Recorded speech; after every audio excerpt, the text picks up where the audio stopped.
Hey Railheads, something different today. We'll be using a switch list, and we're switching with a Norfolk Southern loaner. Plus, I'm trying live audio instead of voiceovers. Coming up on my Finger Lakes Railway layout.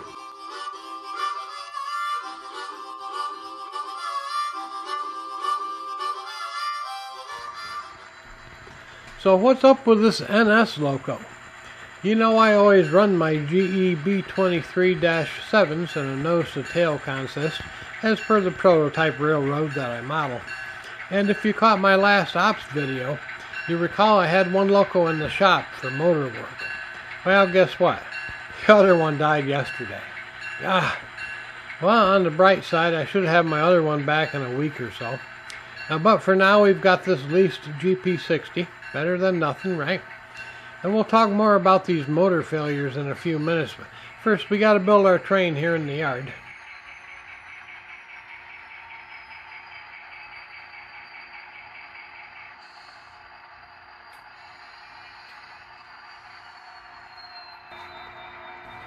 I've been seeing more guys using switch lists, and I thought I'd give it a shot. And this may be the simplest one you ever seen. I just didn't want to get bogged down with a bunch of paperwork, so I came up with this. And it may evolve as time goes by. It may evolve today. We'll see. If I had a lot of rolling stock, I'd need something more robust. I've only got 23 cars that I switch, and the yard is my staging. So I pick up cars from the industries and replace them with cars from the yard. So how do I fill out this little switch list anyway? Well, first I take a look at the industry, in this case Cargill Salt, and I see what cars we can pull and from what track. So I write these pickups on my switch list, and then I walk back to the yard, and now I can see what cars I have available for my setouts. Oh, this guy thinks he can hide in the car shed and I won't find him. Ha! Well, you can see I already changed up my switch list a little bit here. I didn't have enough room to write in here very well, and I decided I'd just make one switch list or work order per industry. So this one's going to be for Cargill Salt, and then if I'm going to switch US Salt at the same time, I'll just print out another one and do that one. So industry,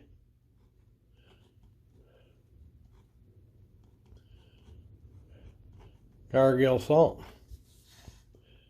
And then we got these are all going to be, let's start with the tracks. Got two tracks this industry, so we'll call this one here closest to me track 1, and then track 2. That'll make it easy to remember. So over here on track 2, these are going to be full, so they're all going to be pull, 3 of them. Pull,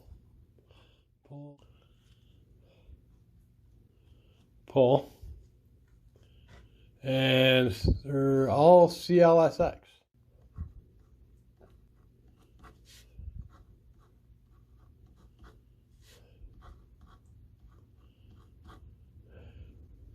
$13.26, $11.02, $12.41. And these are loads. They're on track 2. 1 through 3, I guess, for a spot.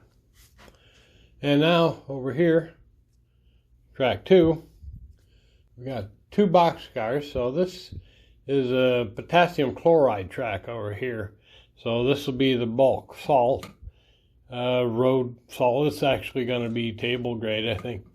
And then over here is potassium chloride. This is low sodium salt. And so these are going to be full bagged. So they're going to be full.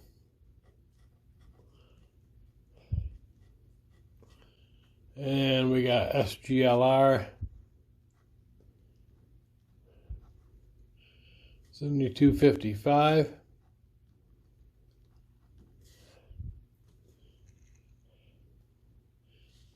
And that's going to be a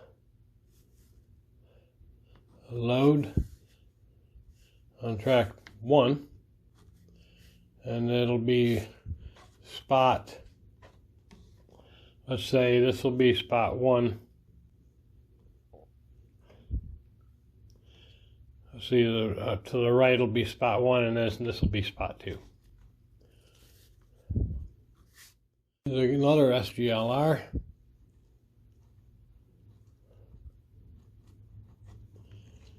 $7221. This will load track 1, 2. That goes, and that's it. Now we'll head back to the yard, see what we can do. This is assuming that we're gonna switch all these cars on this turn, and we decided we would. So there might be a case where one is still in the process of being loaded, and then we'll make a note that it's not either a pull or a place. It's going to be a respot. But we're going to pull all 5 of these. Okay, here we are back at the yard, and there's our cut of cars over here for Cargill. These are U.S. Salt, and these are Seneca Foods. And this first boxcar actually goes with U.S. Salt, so I'm going to have to pull that out of that cut. Already I see a problem though on our sheet. We've got these 3 covered hoppers to pull, but we've only got 1 to place. This goes on track 1. This is for sodium chloride, and then the 2 boxcars, they're not a problem. So we're got to edit our list a little bit here. So we're going to pull that first one and spot another one. But these 2 are going to be respots. Okay. And then we're going to place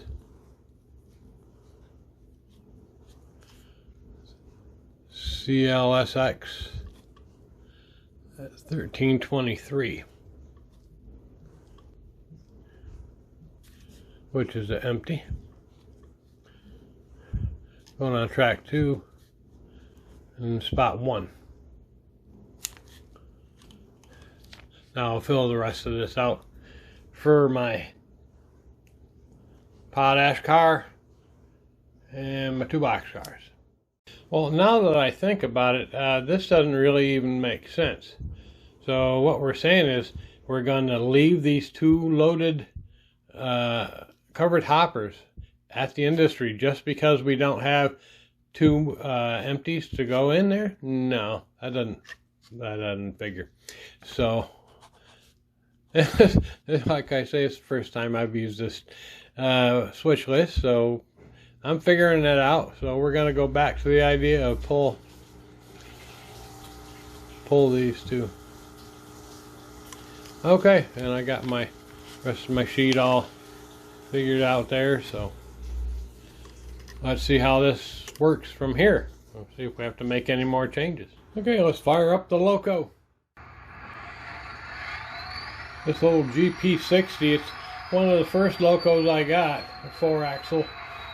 Good switcher. It's got a Loc-Sound decoder, but it's a Loc-Sound Select, which, you know, at the time when I bought it, I didn't know what I was doing. So I'm glad it's a Loc-Sound. You know, I can program it with my Loc programmer, but I wish it was a version 5. They didn't even have version 5 back then when I bought it. So, like I say, what we got to do is get this car out of the mix here. We got to uncouple him. I don't think we got room here on this line for him. He's gonna follow a track, so we'll put him over farther over here. Oh, well, that's one way to do it. Hang on. Okay, we got that derail cleared up, and we're uncoupled, so we're gonna spot this U.S. Salt car over on. Let's see, this is the main. So we got yard 1, yard 2, and let's go over to yard 3. We'll set him over there by himself. We're clear to pull ahead.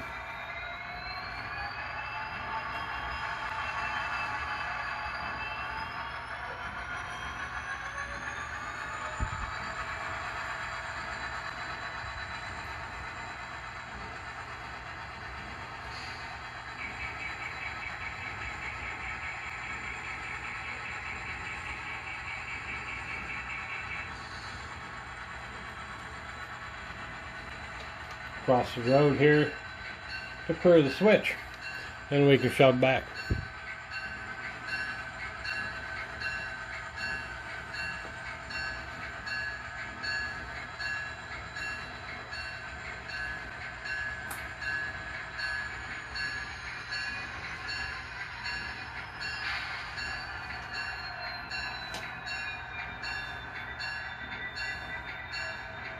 While we're down here, the conductor is going to throw this switch as well.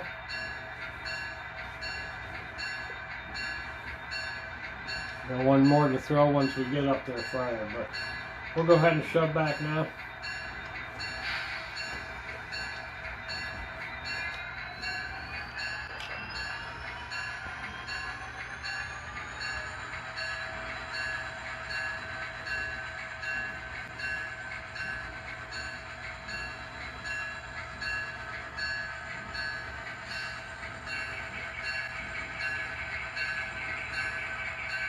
You hear the air compressor?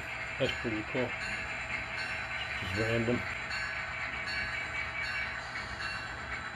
It kicked off.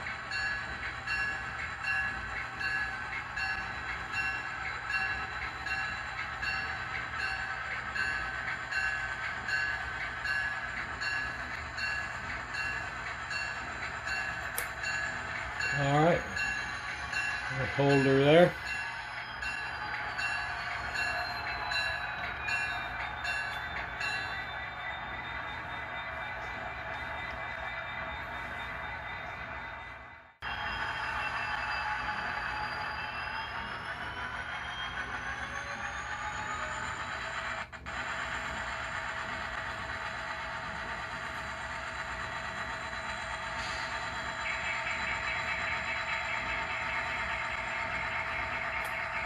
That ought to be fine right there. Be too hard to couple, uncouple. We go much further.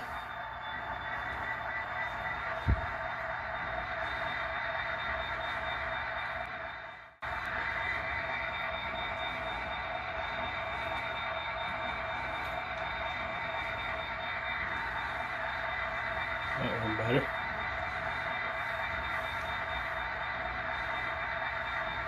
Now we got to make our way back over here to yard track 1.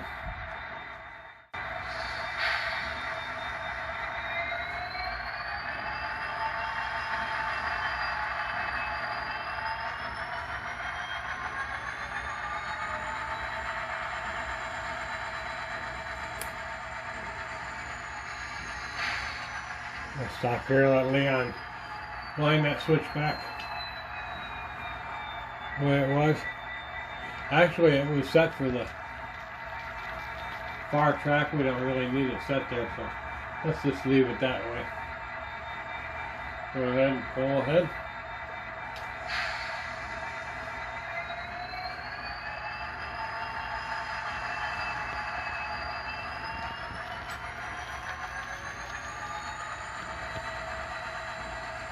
Maybe you can see over there where that dirt's kind of a darker color over in here. It's because I just sprayed some more dilute matte medium over there to seal in that grout. That's the landform there where it used to be a gap and now it's a ditch. I'll have more coming on that. I have another video.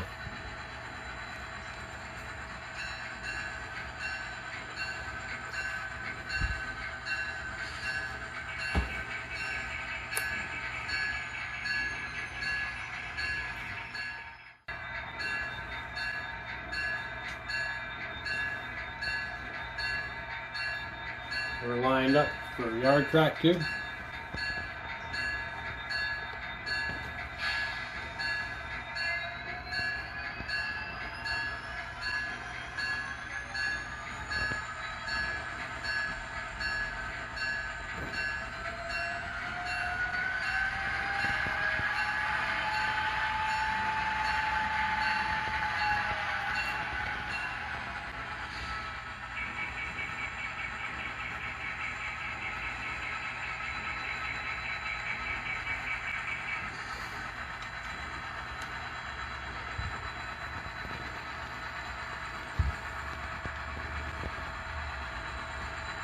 One more.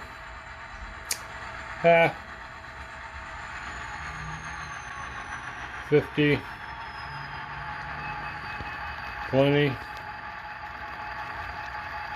10, 5. Good. I think we got a good couple now. How we do now? Okay. Refer back to our switch list here.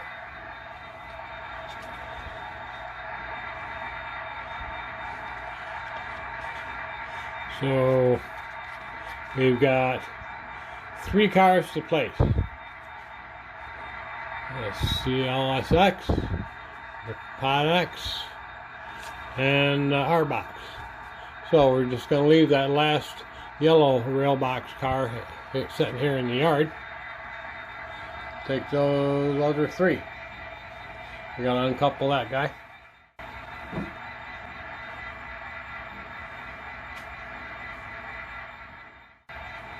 Using a little micro brush for a coupling pick.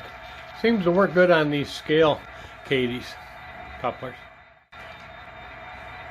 Good with a stretch, make sure we got everything.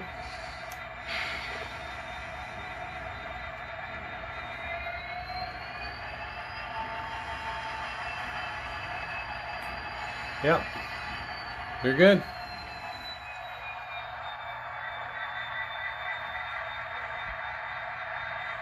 And we're off.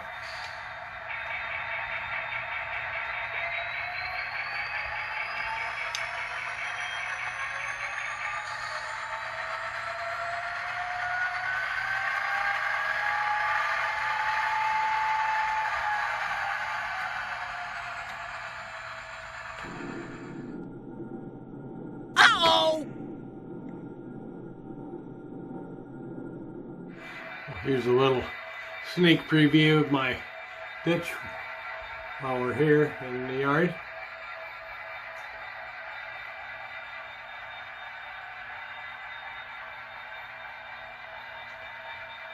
Got more grass and bushes and stuff to put here closer to the track.